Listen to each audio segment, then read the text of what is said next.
ঠিক আছে জুবিন গাৰ্গৰ কথা শুনিছেনে নাই শুনিছো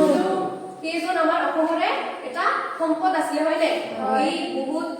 দুখ লাগিছে তেওঁৰ ঢুকুৱাৰ কাৰণে আৰু তেওঁৰ এখন প্ৰিয় গান আছিলে সেইটো হয়নে সেইটো আজি মই গাম ঠিক আছে তোমালোকেও মোৰ লগে লগে গাবা ঠিক আছে